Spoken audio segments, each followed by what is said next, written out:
Good afternoon po. Good afternoon, Father. Good afternoon po. Good afternoon, ma'am. Mga sir.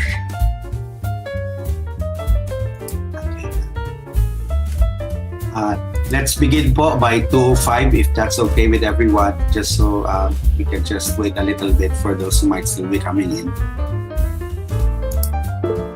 Okay, Father. Thank you po.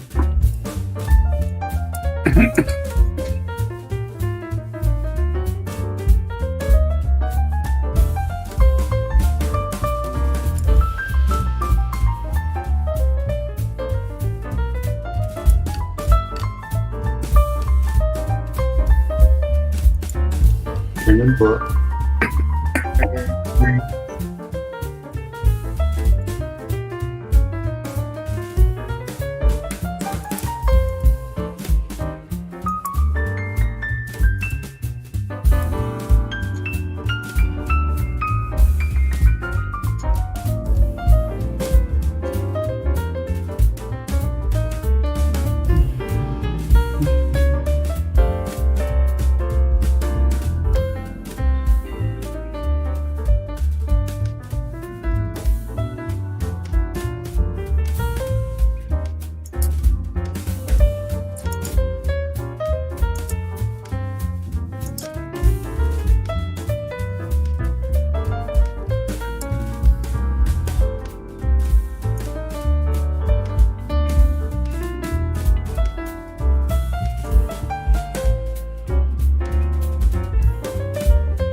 Four.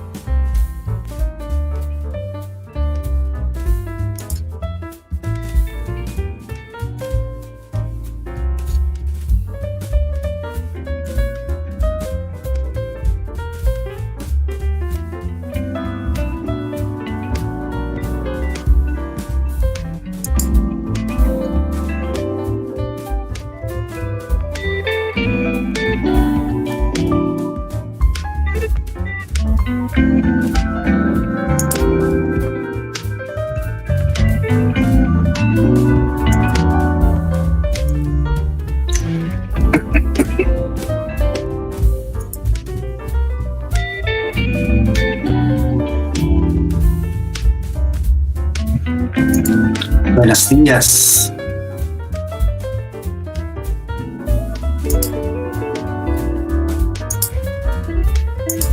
Buen día.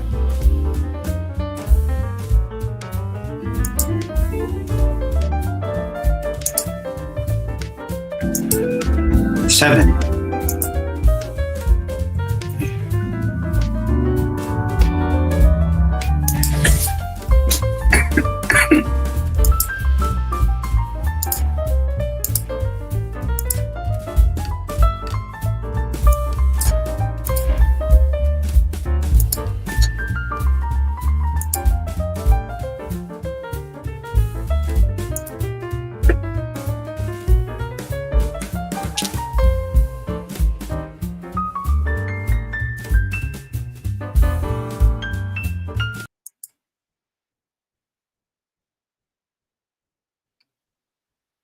Okay.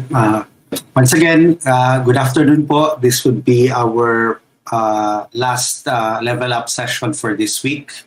And for this afternoon session, we will continue the second part of this morning session, which was about H5P for assessments.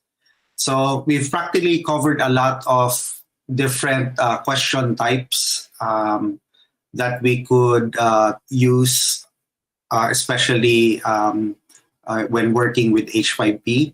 And this could enhance parang our own assessment delivery in our own online courses.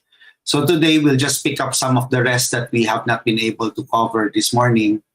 And hopefully parang this wouldn't really be a long session, and we could entertain many questions and perhaps other things that you are curious about in terms of how we could use the H5P for other things in our courseware. So once again po, I hope you've already divided your screen and have already set aside a window for Google Meet and another window for Moodle. So let's just try to log in again. Okay.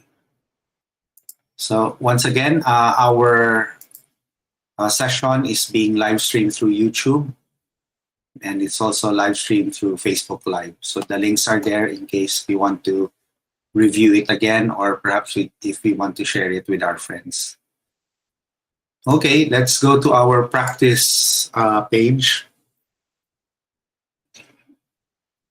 Okay, at this point, let's turn editing on, and then hopefully you could also follow. Okay, so these are some of the things that we did earlier. We created multiple choice question, true or false questions, fill in the blanks, mark the words, drag text, and inside the question set, we also tried to create a drag image kind of question, and we also have the find the words example. So let's begin. Let's try to add an activity, and of course, let's pick interactive content. So I would suggest that you star your frequently used tools para you don't have to go through it and browse through it again. But if you star it, then it will immediately be collected here. As you can see in my own Moodle, halos ilan lang po talaga yung ginagamit ko in my own classes. No? So these are the ones that I frequently use. That's why I've starred it. So punta po tayo, interactive content. And okay, let's try to do a simple one. No? Okay, lagay tayo dito.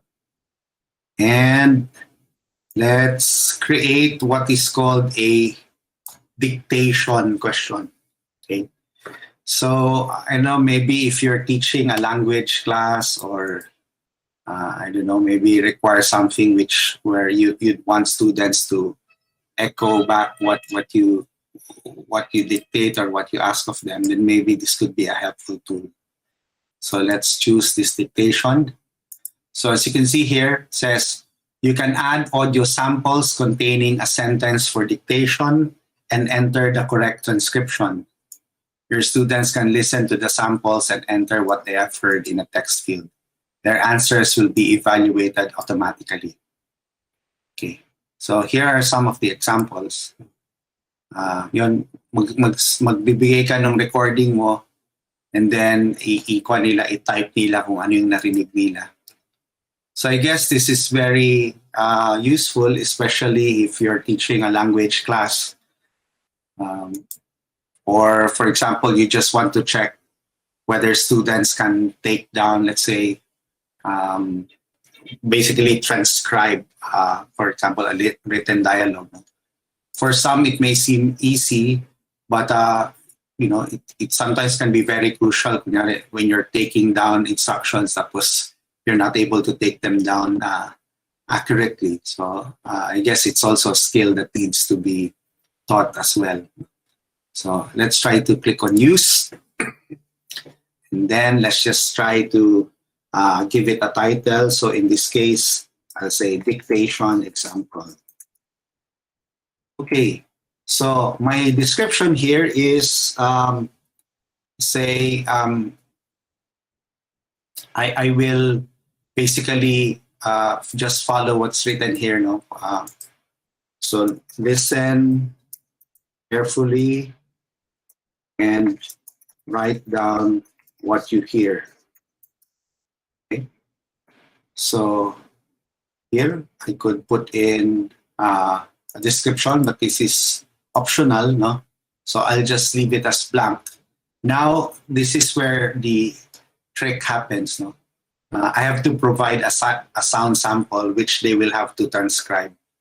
So halimbawa, let's say I'm going to, kunyari, Italian class. So, pan ako dito. Let me just stay. No. So you can either upload an audio file, or you can link to an audio file, or you can record your own voice. So H5P provides for that own recording. So kunyari, ngayon pa lang gusto mo i-record ngayon. So let's start with something simple. Let's say I'm going to say good morning in Italian. So okay, I'll press record. Buongiorno, and finish. Okay, so I could listen to what I've recorded. Buongiorno. Okay, so if I'm satisfied with it, I can click insert. So this is the sentence that's spoken in normal speed, and then I'll provide the sentence spoken in a slower speed. So I'll record myself again. Buongiorno. Click finish. Okay, and then I'll listen to my voice again. Buongiorno. Then I'll click insert. Okay, and then I will put here basically the transcription of what I've dictated, so that when the system checks whether they've transcribed it correctly or not, they will be able to verify it with the written text that I placed there. Buongiorno. Okay. So as you can see, pwedeng maglagay ng alternate spellings, but of course in this case, parang I want students to really spell things correctly. Okay. So behavioral settings, I could put in maximum tries. Let's say I'll put just 2 tries, and then 1 more try for slow speed. And then value of typos, I'll just leave it as it is. So notice I have 2 maximum tries. Now let's save and display.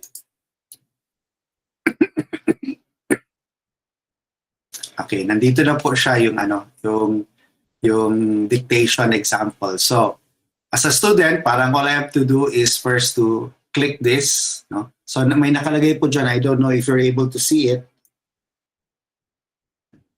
Lakihin ko na lang. May nakalagay po dyan, number of tries left. Okay, number of tries left. So may 2. So alam nila. And dito, number of tries left, 1.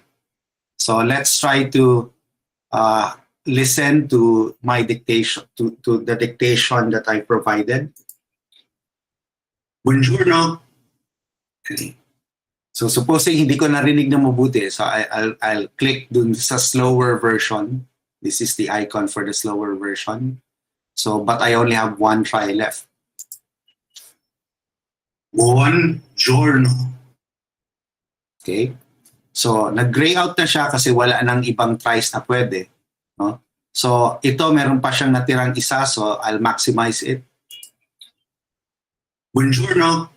Okay. And now, let's say I just wrote what I heard. Then I check it. Okay, now I made a mistake kasi apparently that's not how it's supposed to be. So I'll try again. And then I listen.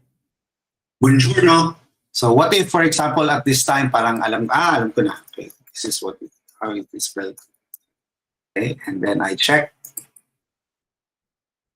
Okay, bakit may mali ako dito? Baka yung aking spelling or yung aking hindi nakakapitalize, no? So let me look at the solution. So it should have been capitalized. So nag-deduct siya sa akin ng 0.5, no? So ito po yung this is the dictation example. So pwede ka halimbawa kunyari you dictate, ewan ba, paano ba yun? Kunyari mag-dictate ka ng prescription for somebody and you're supposed to write it down, no? You can use this, no? Para you just say basically verbally parang what the prescription would be, and then siguro ask the student to write it down, no? According to how he or she has heard it. No? Okay. So, ayun po. Okay. So let's take another. Okay. Let's do that. Let's try to look at the settings again. So notice we've placed first yung sample.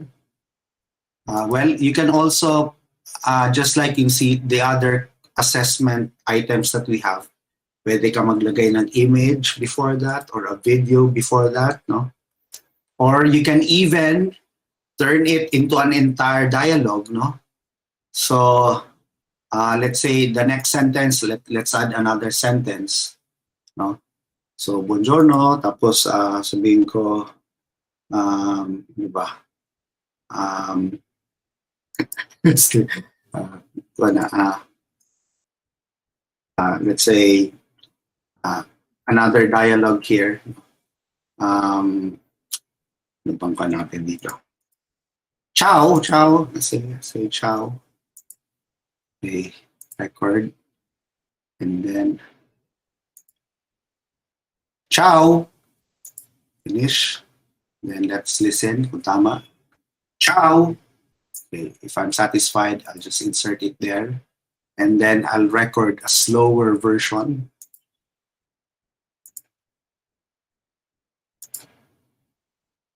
Ciao. Okay. Okay, parang, and then I'll put in the correct answer, correct one here. Now, lagyan ko siya ng ano para kasi usually it's really spoken with an exclamation mark. So, lagay ko lang, ciao. So, may dalawa ng sentences dito. The first sentence was buongiorno. And then the second one was ciao. And then let's try to add, let's try to add another sentence. No? Let's say, thank you very much. Grazie mille. Sige. Molto bene.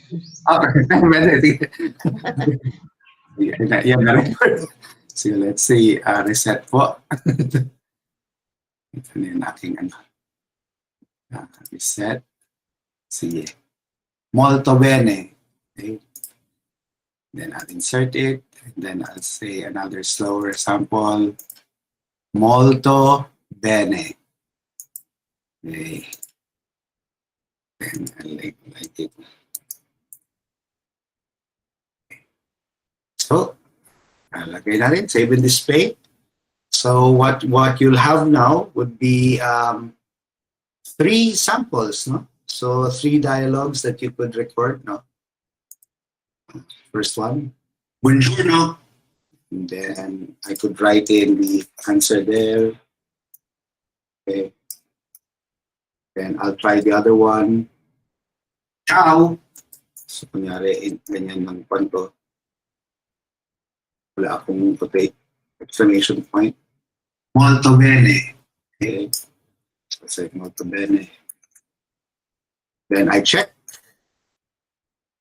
Okay, so there you go. So solution, ciao, ciao, ciao. Okay, so yun po yung dictation.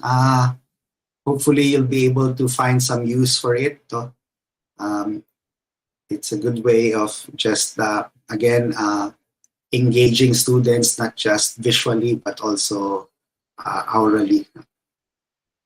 Okay, so let's try another question assessment type. Let's go back again to interactive content. Okay, and then let's scroll down through the options that we have here. Okay, after the dictation. Okay. Now, let's try the dialogue cards. Okay. So, as you can see here, dialogue cards can be used as a drill to help learners memorize words, expressions, or sentences. I think we did this already last time. No? I'm not sure, but let me just use this again. No? So here's an example that you have. Okay. So okay, let's try using this. So let's put in an example. Let's put in a title. I mean, dialogue cards. Okay. Now I won't put in a heading, no? But I'll just put in normal or, and then I will provide a description. And then I'll say, parang, let's say, provide the, translate the word in Visayan, something like that. So first dialogue, I'll have a face. Dito pwede ko lagay, marami palang pangalan ng face na no.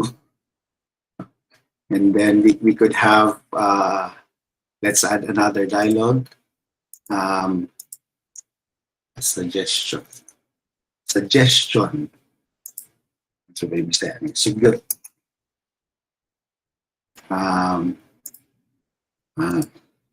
Tired. Apoy. Something like that. Anyway, so, and then let's take a look at the, you can, if you want, also provide an image, no? So you can have an image there and you can just ask people what to identify that image, or you can also use this. Let's try an example, no? Kunyari dito, pwede natin gawin, define, let's try, define planet, or something like that, no? So define planet. So, alagay natin dito, a planet is a celestial body moving in an elliptical orbit around the star. Okay. So now you can put in, as I said, an image. You could also put in an audio file. So I guess if you're teaching languages, it could be very useful because you can provide, of course, the translation, and you can provide the audio of that translation as well. So save and display. Okay, so dito po yung andito yung instruction, translate the word in Visayan, face. Tapos ito lang, parang practice lang. So the students can say, okay, now next suggestion. So kunyari alam ko, hindi ko alam. And then tired. So this can be good as practice assessments, no? So as I said, parang as a formative assessment, this could be a useful tool just to drill students, no? In terms of formulas, no? Pwede ba lang formula, no? Kunyari, tanungin natin sila formula o, limbawa, Boyle's law, for example. Pwedeng ganun ang ilagay natin. So try natin i-revise. Okay. Let's take a look at the dialogue cards. Edit settings. Okay. And then dagdagan po natin. Okay. So dagdagan ko dito. Halimbawa, Boyle's law.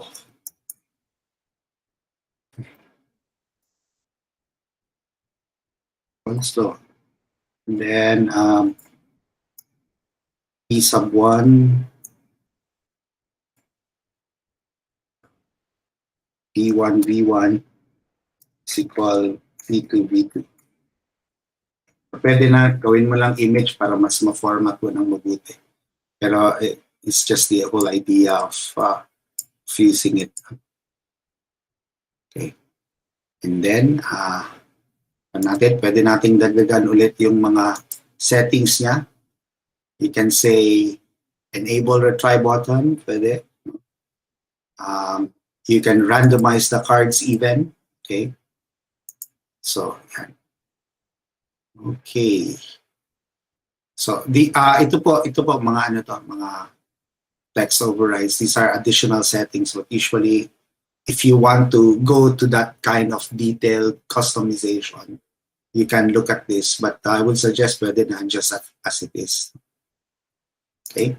So, save and display natin. And then it will just randomize things again. And okay, so nandun yung balls law. So to help students, halimbawa, memorize some stuff. So it's just like parang flashcards actually. Okay. So let's go, let's pick another example na naman. So meron na tayong dictation example and then what's called as dialogue cards. Let's try to create another example. Okay, hanapin po naman natin dito. Now, some of you might be curious about this arithmetic quiz. Pero ito mga fillers to, siya nang nagagawa ng mga exam questions. So, pwede siya mga simple arithmetic lang. Pwede siya yung mga slightly, yung mga find X na mga questions or find Z na mga questions na pwedeng gamitin as a filler. Okay. Okay. Now, this one, this looks, mamaya na natin yung essay po. Let's try to use ito pong find the hotspot. So, this find the hotspot allows you to, again, press on an image and get feedback on whether it was correct or not. So, pwede siyang gamitin like this, no? Kunyari, hanapin mo where in these images answer the question. Which one of these berries is named after a town in Turkey? So, ang kailangan lang by clicking on the images. So, try natin gawin po ito. Let's click on use. Okay. Now, let's give a title. So, lagay natin find hotspot. Okay. Now, the first thing that we need to do is to look for an image which we will use in order to make those choices. So, halimbawa, ito po, choices ko is, kunyari, meron akong prepare na set of paintings. Okay, so yan po, may mga paintings na ako dyan. Now, all I have to do now is to determine the hotspots. Now, before determining the hotspots, I will first provide basically the question or the instructions for the user. So in this case, what I'll do is which of these paintings were completed by Francisco Goya, for example, in 1848. I forgot. Okay, which of these paintings were completed by Francisco Goya? Now, ito po yung image na in-upload ko. As you can see, what I did was basically got examples of paintings coming from different painters. So, hahanap ako, I could use a circle as a hotspot or I could use a square as a hotspot. So dito, what I'll do is I'll identify muna saan yung hotspot na yon. Ilalagay ko siya dito because this is actually the one that was painted by Goya. Okay. And then dito ko po lalagyan na this would be the correct image, and then I will give a feedback. Correct. This painting is known as the 3rd of May, 1808. Okay. So I could select another I could put in, so for example, you didn't choose the correct painting. Okay. So pwede ako maglagay pa ng isang hotspot pero hindi siya correct. This is a painting by Monet. And then I will just click and drag here. Okay. And then let me make a third one. And then this is a painting by Picasso. Tapos hindi ko ilagay correct kasi that's not the correct answer to this question. Okay. So I guess if you're teaching art appreciation or maybe even history, pwede ito mga ganitong type ng question. Pwede nga siya yung mga books or text.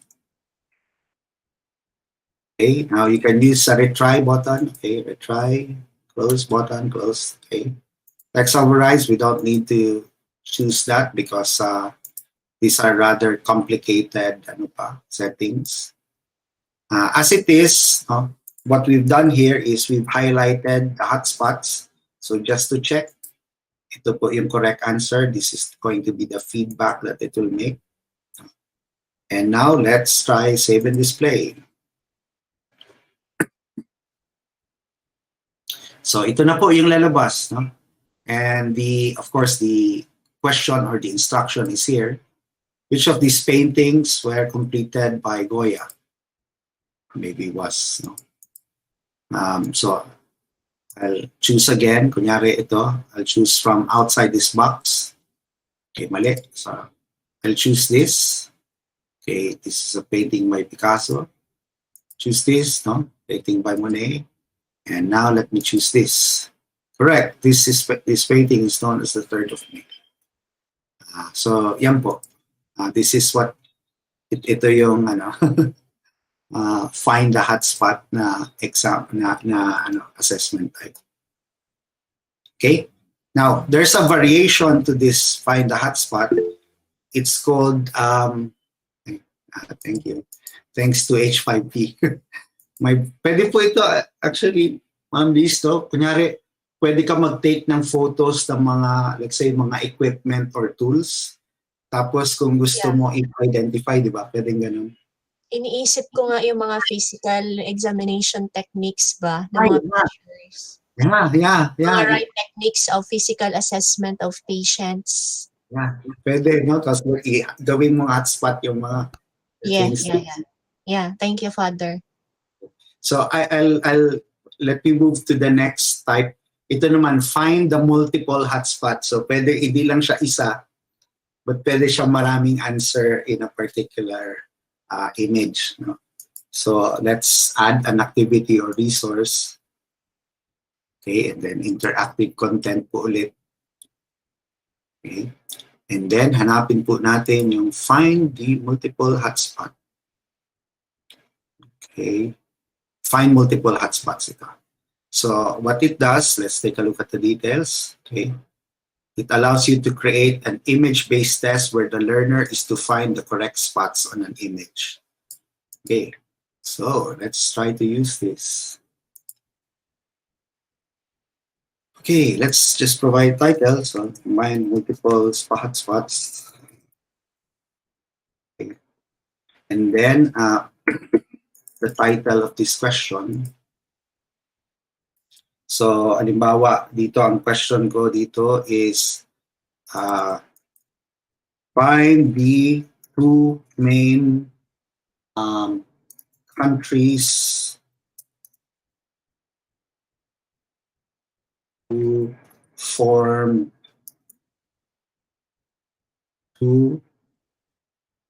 find the two out of the three main countries who form the Axis Alliance, something like that. Now, my background image is I will use a map of Europe.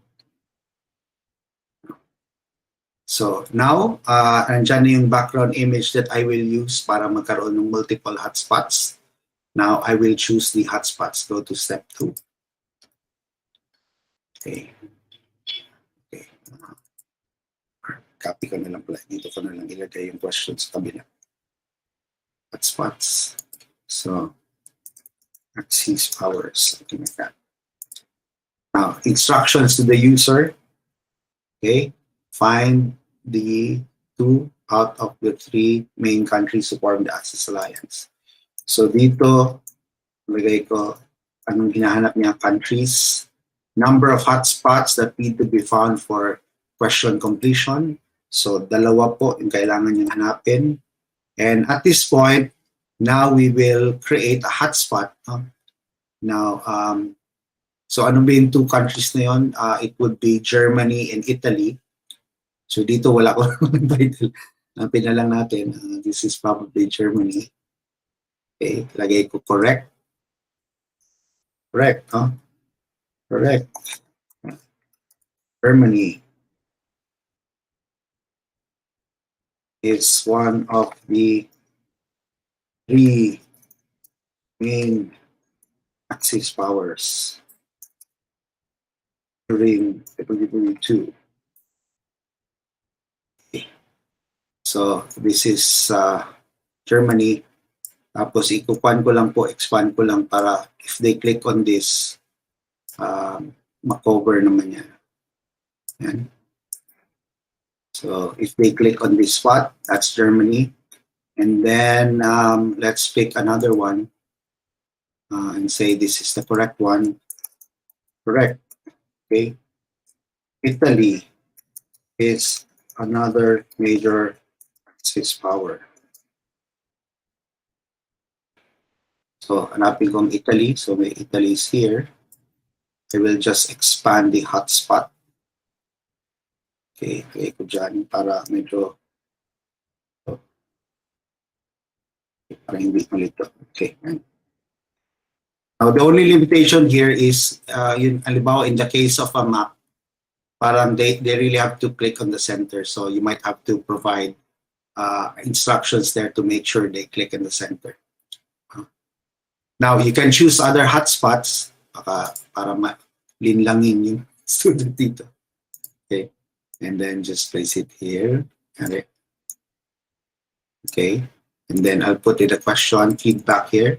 Make sure that's not the correct one. No. Britain belongs to the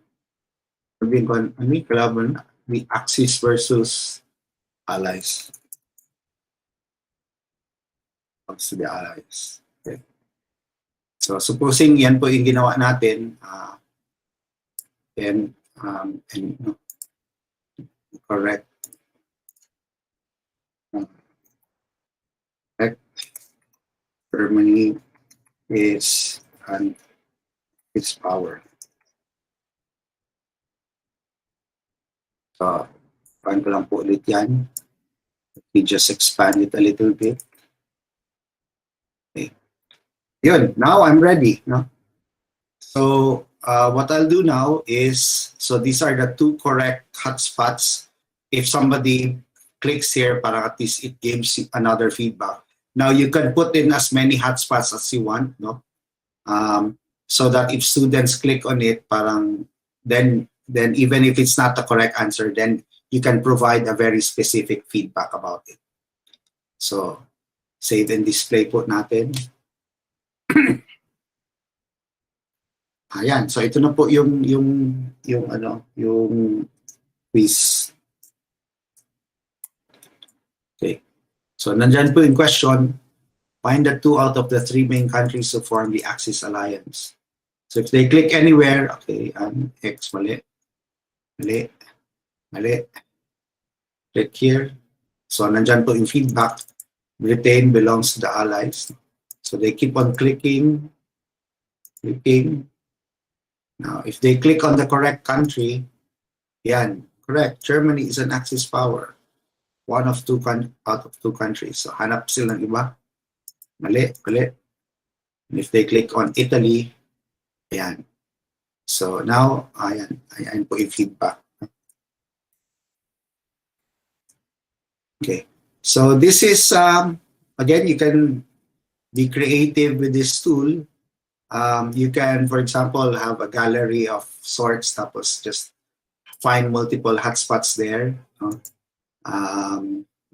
Yun nga, parang you can put in a set of tools or equipment, or halimbawa, the anatomy of the person, and then you will assign multiple hotspots there for students to identify parang which belongs to this system, something like that. Maganda rin siya, Father, no? Kasi unlike the drag and drop to image, kasi talagang hihilain mo kung saan siya dapat. Pero dito wala kang makikita. Talagang pipiliin lang nila kung saan. Yes. Nice siya. Diba? Pwede, di ba? Ang ano niya. Yeah, pwede. Maganda. Okay. So let's move to another question type.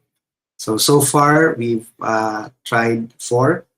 Yung dictation example, dialogue cards, find a hotspot, find multiple hotspots. Let's try to use another example. Interactive content. A to Z. Okay. Okay. Find hotspot, flashcards. Ito, flashcards. Okay. Itong flashcards, pwede din siya. Ito, sige, let's try to use it. No? So here are examples of these flashcards. Okay. So unlike sa dialogue cards we're in, yung dialogue cards are really more for memorization. Yung itong tinatawag niyang flashcards could really be used as a kind of a test. So let's try to use this. Okay, let's just try to provide a title. And then let's say one lang, parang ano pa? Let's say okay. Paano lang kunyari sa language siya. Give the corresponding word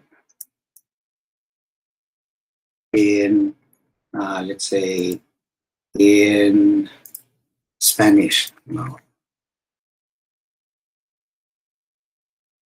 Okay. So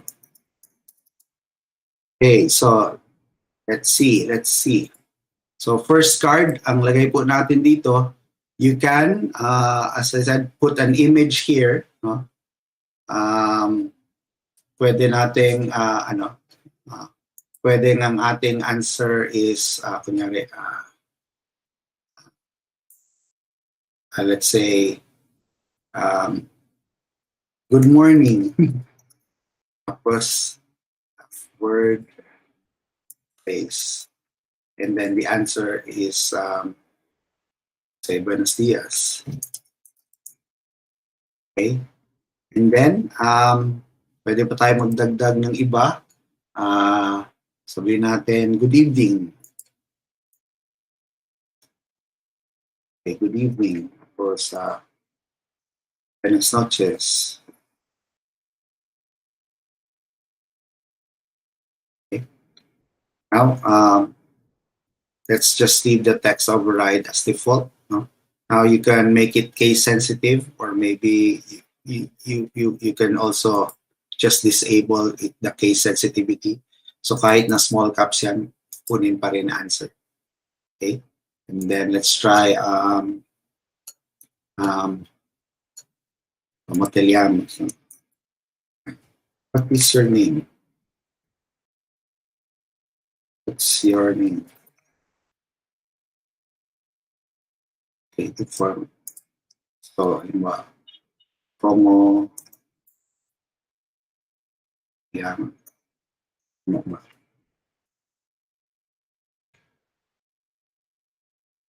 Okay, so save and display. So yun po, mas maganda may image kasi yung flashcard. So dito, good morning, andyan yung ano niya, give the corresponding word phrase in Spanish. So I could put in here, mali, buenas tardes. Buenas tardes. I checked, mali. And then I can proceed to the next card. Good evening. Let's say tama na ako ng buenas noches. And I get the correct answer. And then, third one, narinig ko alam. Hi. Okay, and now I can view the results here. Okay, so I'll know what the correct answer should be. So parang it provides a certain review of certain phrases that I need to recall or memorize. So I can retake it again. Buenos dias. Okay. And then, and so on and so forth. So yun po, pwede siyang lagyan natin ng image. Let's say, lagyan natin ng image, which might be totally unrelated to the what I'm asking of them. Pero just to show you how it would look like, meron siyang image. Balik po tayo doon, and then let's place an image. Okay. Let's say, ano ba yun dito? Okay. Okay, put in an image here. And here, I put in another image para, okay. And then I'll put in an image here. Okay. Okay, there you go. Now let's try to see how these images will look like doon sa flashcards. Okay, so there you go. Andito na po yung image. So, you can actually, ano din, parang, say, provide an image lang, tapos maybe they identify anong equipment yan, or anong body part, for example. Yes, ma'am, no? Parang human reproductive system. Well, you can also use this for yung ganun. So, try to answer it again. Kung mali, check it. And the other one, good evening. Okay. I got this correctly.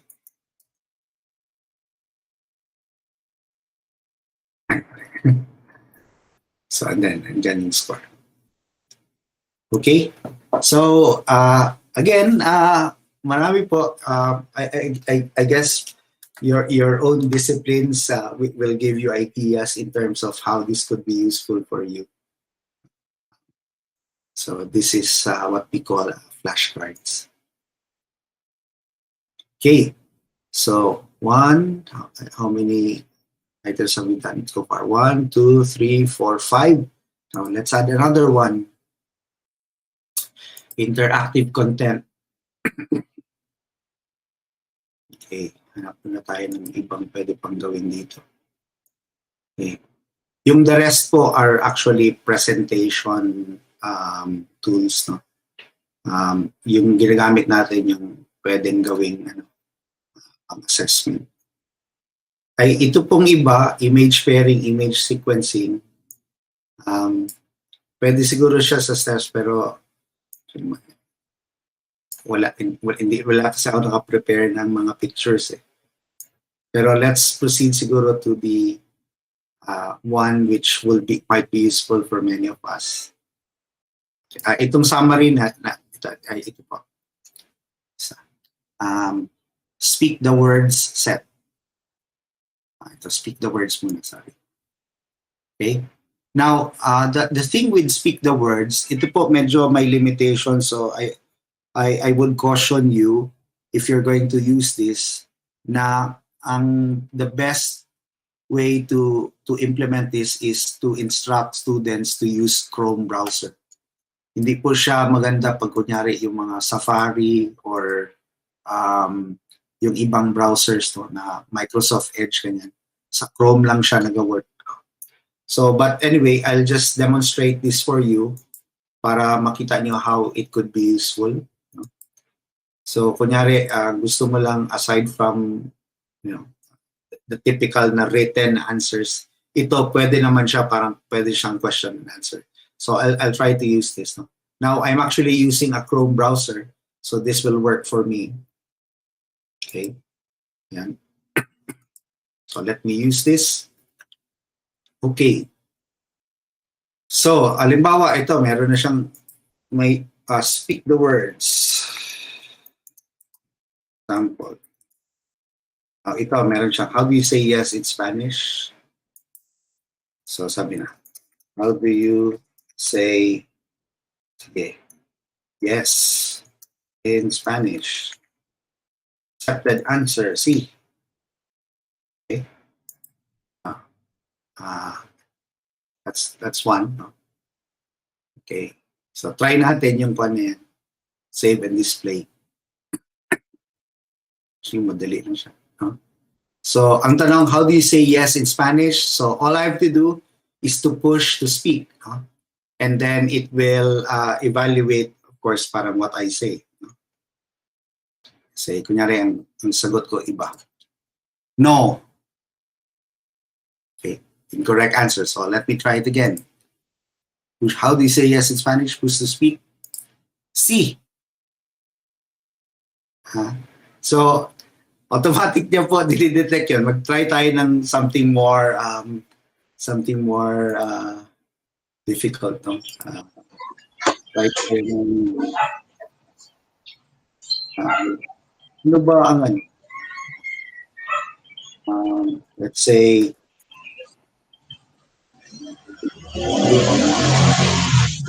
dog ang piliin ko doon. Okay. How do you say dog in Spanish? Sabihin ko, pero masculine. Okay. And then the accepted answer is, of course, perro. Okay. Now, I could add another item. Another accepted answer. Pwede din siguro pera. Kung kunyari, tanggalin itong masculine or feminine. Okay. So these are the two accepted answers. And then I'll click save and display. Okay, so how do you say dog in Spanish? Say, mali ako kunyari. Pollo. Okay, mali. Perro. Hindi niya nakuha. Perro. Baka mali ang aking accent. Perra. Actually, pwede siya na ano. Pwede, let's try several words, for example. Okay. Try po natin a phrase, for example. Okay.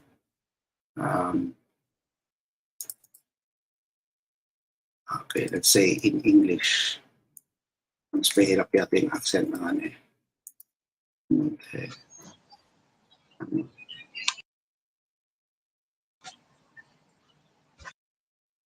Okay. And then my answer is, what's your name?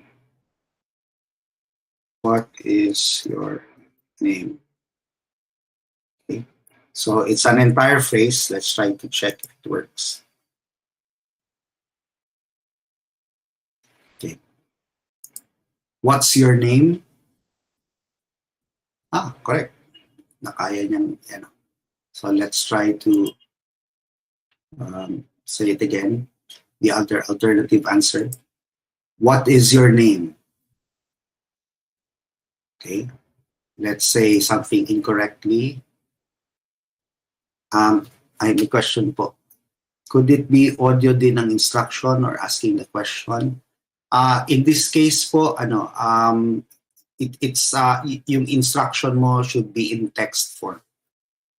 But if you combine this, for example, using a column, you can provide audio instructions beforehand, tapos have this as the assessment.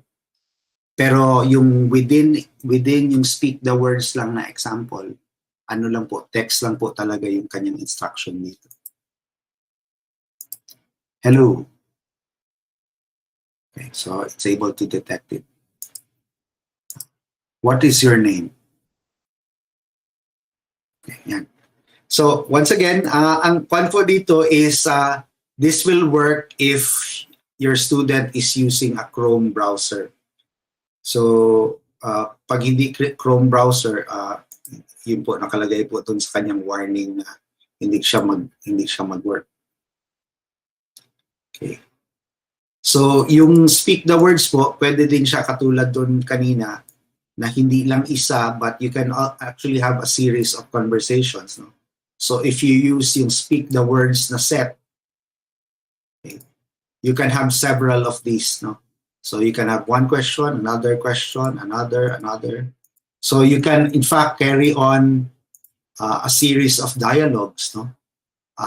Let's say, yun, parang kunyari, ang sabi niya, ang kunyari, ang kwan mo na, you will speak to this person in English, but he will have to reply in Spanish, for example. No? Or you will speak to this person in Spanish, but he will have to reply in English. No? All you have to do is just to type in a relevant question, and then yung answer, kasi ito yung iti-try i-detect through audio. No? Yung accepted answer na nakalagay po dyan. Okay, so I'll just cancel this. Let's try to pick a new, siguro this will be the last one for this session. Punta na po tayo dun sa essay. Okay, let's go to essay. Essay. Okay, and then let's use the essay.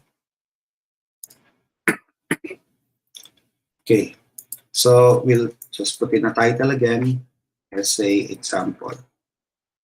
Now, you can, once again, provide an image or a video beforehand if you want that as your way of explaining what the assessment is going to be about. Now, here you could put in the task description. Kunyari, in your own words, describe the painting featured earlier. Okay, or something like that. So let's just say describe the painting featured earlier, and then you can put in a help text so that parang it's like a prompt in terms of how the student can begin answering this particular essay. The painting, something like that. Now, you can put in a sample solution or you can leave this blank. So, pwede naman to just skip this if you want. Now, ito yung magic na, dito na tayo sa magic ng essay example na to. Kasi, di ba, one of our difficulties in checking these essay questions is yung the time it takes to actually check it. Pero, another way of checking it is just by providing keywords, no? Keywords that you'd like to check, no? In terms of the mini essays that students will write. No? And one way to do that is to first put a word or a phrase. Kunyari, one, Goya man yun, Cisco Goya, okay? And then I can add variations for this keyword. I can say Goya. Okay. And then I can say another keyword.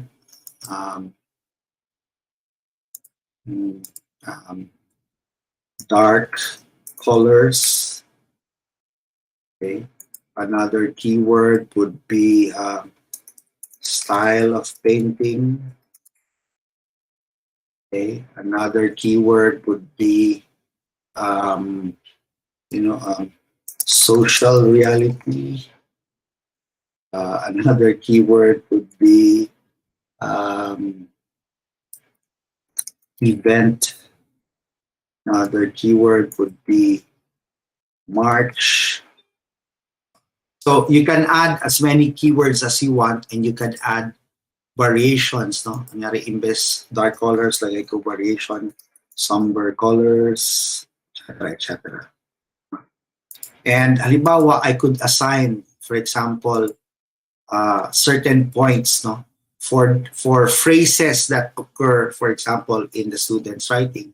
Let's say, kapag nag-say siya something about social realities, no, let's say I will give that 2 points, no.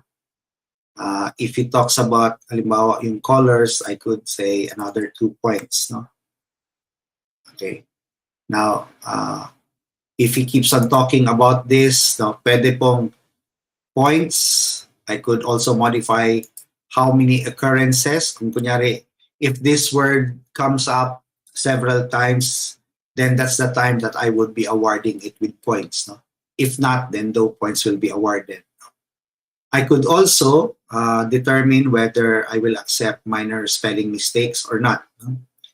Now, I can give a certain feedback if, kunyari, meron talaga akong hinahanap na phrase na dapat nandoon sa essay ng estudyante.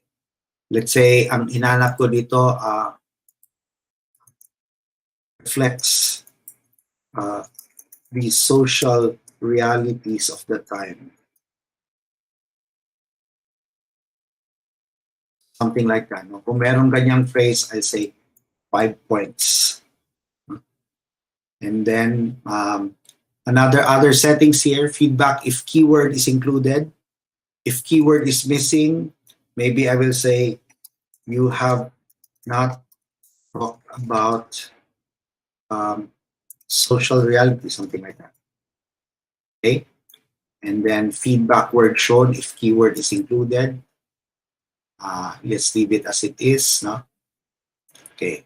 And then, once you're done creating yung mga keywords mo, then your essay is good to go. No?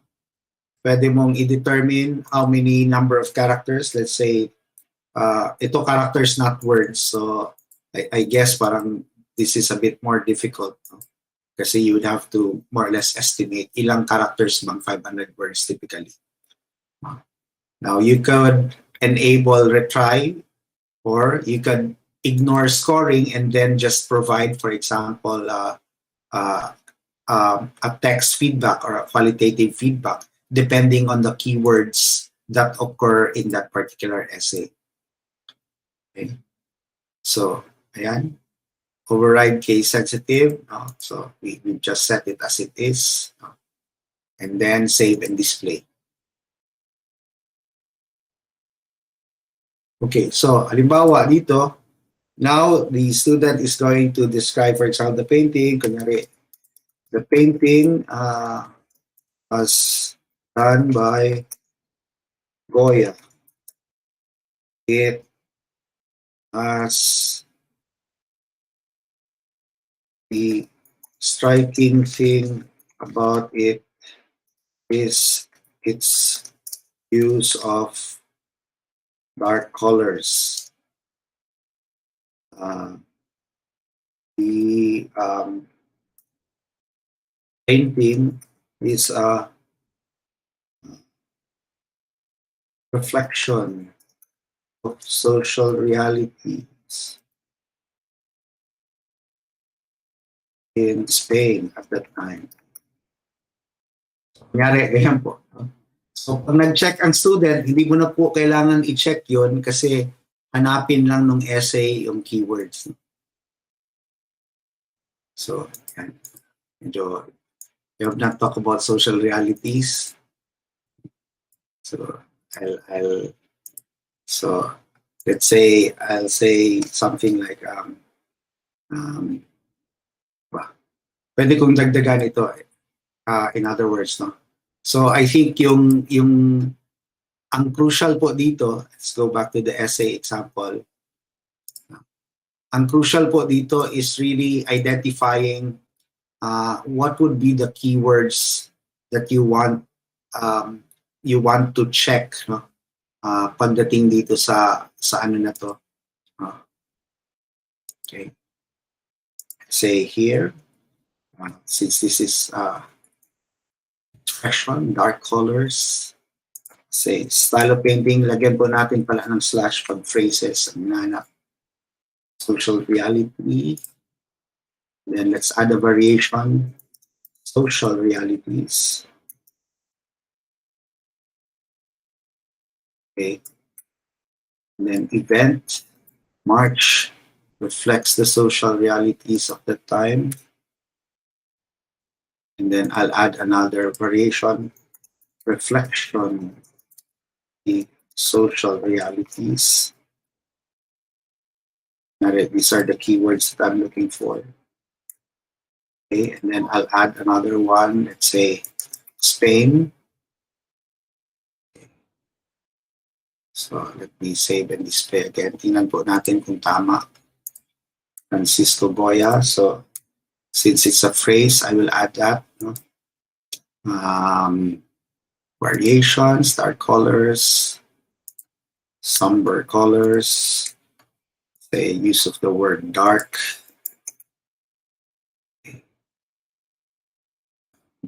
Greek.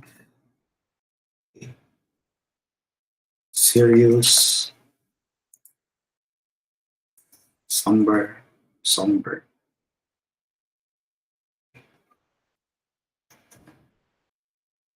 And then I'll just click save and display. So lagay ko ulit, the painting uses dark colors. Check. Okay, di pa rin ito yan. It is reflective. It depicts social realities. Okay, let me check. No, I think there's something wrong in what I made. Bakit hindi niya chinek itong part? Let me check the settings again. Okay. Okay, edit settings. Okay. Okay. Say Francisco Goya. Okay. Dark colors. Ito po yung nilagay kong variations yan. Okay. Social reality. Okay. And then event. Here. Okay. If keyword is missing, let me just hit that. Okay. Occurrences. Okay.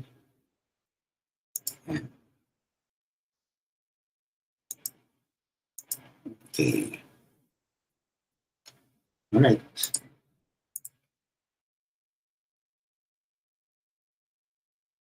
So let's see.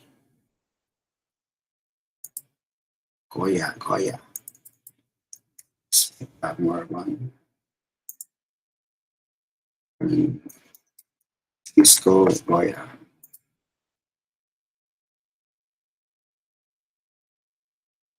Case sensitive. Case. Tanggalin ko po yung mga case sensitive. Style of painting. Tanggalin ko yung case sensitive. Okay. Not case sensitive.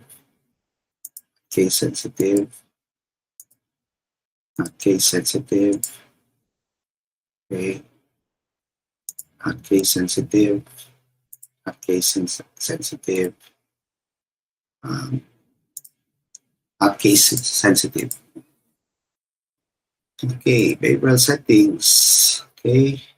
Ignore scoring. Okay. Kaya pala walang score kasi nilagay ko ignore scoring. Okay. So lagay ko po. Yung po yung mali ko kanina. Wala. Chinek ko yung ignore scoring. That's why there was no score that was coming out.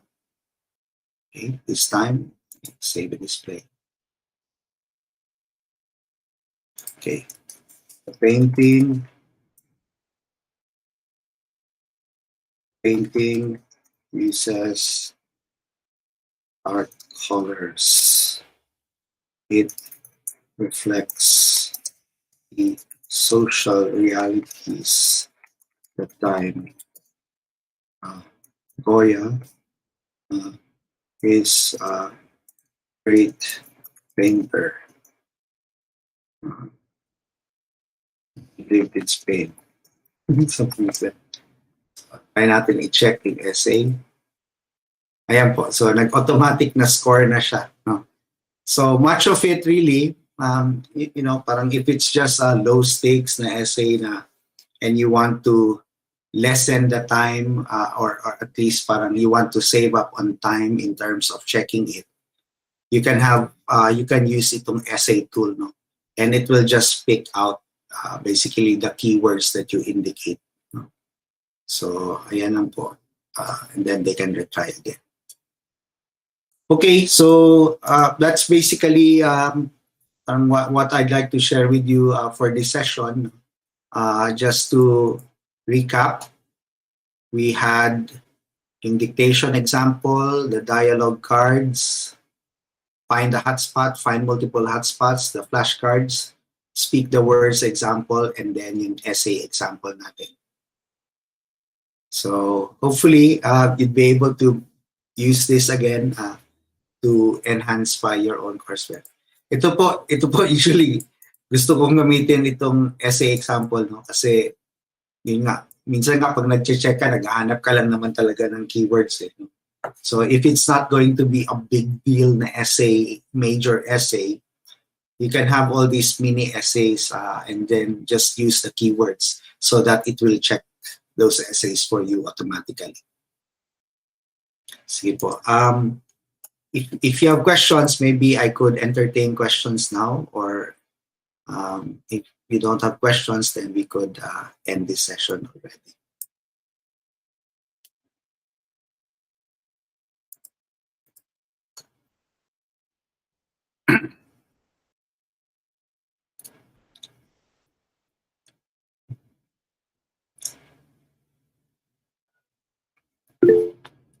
Okay.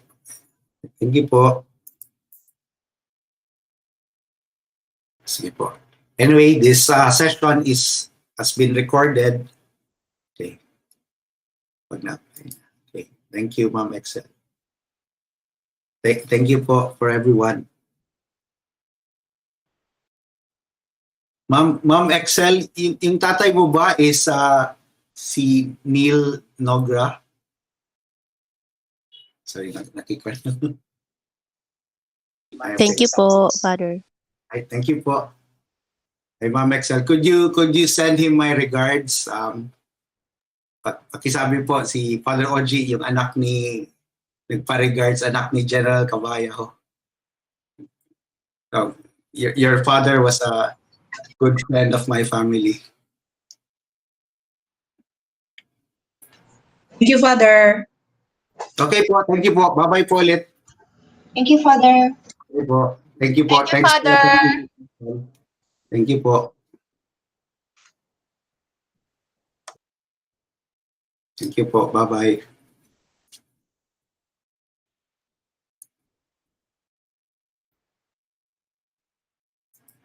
Okay. Thank you, Excel. Pa-regards na lang.